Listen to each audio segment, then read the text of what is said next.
കർത്താവ് സംസാരിക്കാൻ ആഗ്രഹിക്കുന്നൊരു ജനറേഷൻ, അങ്ങനെ ഒരു ജനറേഷനെ കർത്താവ് ആഗ്രഹിക്കുന്നുണ്ട്. ഈ ഒരു ജനറേഷനോട് കമ്മ്യൂണിക്കേറ്റ് ചെയ്യാൻ കർത്താവിന് ആഗ്രഹമുണ്ട്. കഴിഞ്ഞ ദിവസങ്ങളിൽ കർത്താവ് എന്നോട് സംസാരിച്ചൊരു ഭാഗമാണ് ഉൽപ്പത്തി പുസ്തകം 13-ാം അധ്യായം 14-ാം വാക്യം.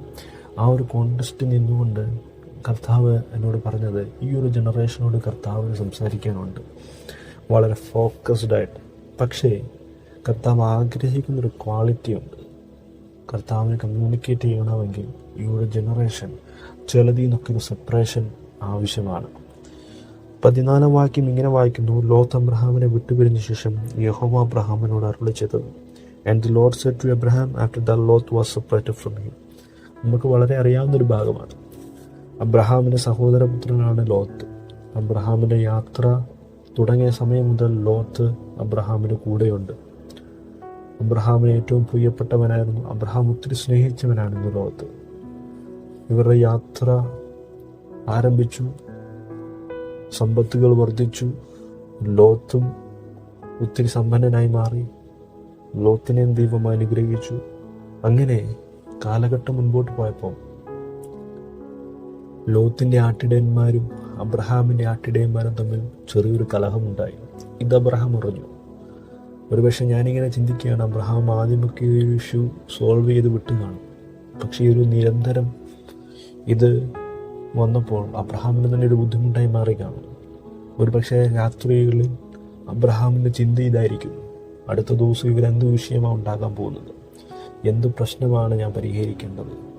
രാത്രിയിൽ ദൈവവുമായി സ്പെൻഡ് ചെയ്യേണ്ട ടൈം, പ്രാർത്ഥിക്കേണ്ട ടൈം മുഴുവൻ ഇങ്ങനെയുള്ള ചിന്തകൾ കൊണ്ട് നഷ്ടമാകുവാൻ സാധ്യതയുണ്ട്. അബ്രഹാമിനത് മനസ്സിലായതുകൊണ്ട് അബ്രഹാം ഒരു തീരുമാനമെടുക്കുക. കുടുംബത്തിനകത്താണ് കലഹം. മറ്റ് നാട്ടുകാർ എന്ന് വെച്ചാൽ കനാന്യരും പെരിസ്യരും പോലുള്ള ദേശക്കാർ അടുത്ത് പാർക്കുന്നുണ്ട്. ഇവരൊക്കെ അറിഞ്ഞ നാണക്കേടാണ്. അബ്രഹാം ഒരു തീരുമാനമെടുക്കുക. ലോത്തും അബ്രഹാമും തമ്മിലുള്ള ഈ ഒരു യാത്ര എവിടെയും കൊണ്ട് പിരിയാം. ഇനി ഇങ്ങനെ മുൻപോട്ട് പോകാൻ സാധിക്കത്തില്ല.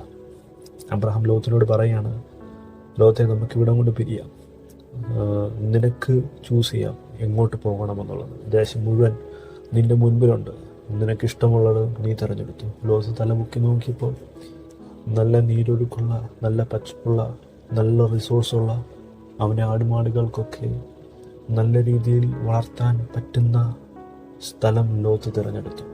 ലോത്ത് അങ്ങനെ യാത്രയായി. അങ്ങനെ ലോത്ത് അബ്രഹാമിനെ പിരിഞ്ഞ് അന്ന് ദൈവം അബ്രഹാമിന് പ്രത്യക്ഷനായി. അബ്രഹാം ഇങ്ങനെ ഇരിക്കുകയാണ്.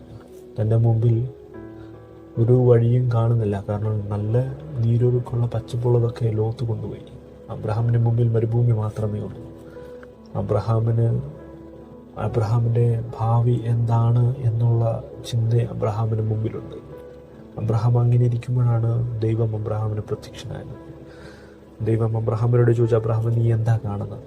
അബ്രഹാം തലപൊക്കി നോക്കിയപ്പോൾ വെറും മരുഭൂമി മാത്രമാണ്. കുറേ മണൽത്തരികൾ മാത്രമേ അബ്രഹാം കാണുന്നുള്ളൂ.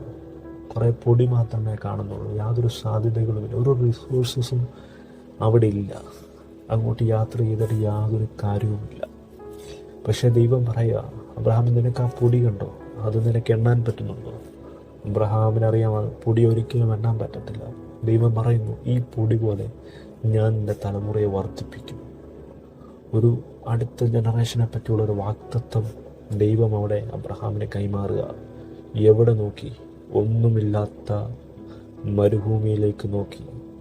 ഇന്ന് ഈ ഒരു സന്ദേശം കേൾക്കുന്ന ചിലരോട് എനിക്ക് പറയുവാനുള്ളത്, ഒരു പക്ഷെ മുമ്പിൽ യാതൊരു സാധ്യതകളും ഇല്ലായിരിക്കാം, യാതൊരു സാഹചര്യങ്ങളും ഇല്ലായിരിക്കാം, ഭാവി അടഞ്ഞതായിരിക്കാം, മരുഭൂമി പോലെയായിരിക്കാം. പക്ഷേ അതിനകത്തും ദൈവത്തിനൊരു വഴിയുണ്ട്.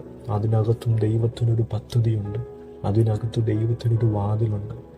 ഇന്ന് ദൈവത്തോടടുക്കാൻ തയ്യാറാണോ? ചിലതൊക്കെ ദൈവം തുറക്കും. അബ്രഹാമിന് ഈ വാഗ്ദത്ത കൈമാറ്റം എപ്പോഴാണ് നടന്നതെന്നറിയാമോ? എന്ന് ലോത്തുമായി സെപ്പറേറ്റായി.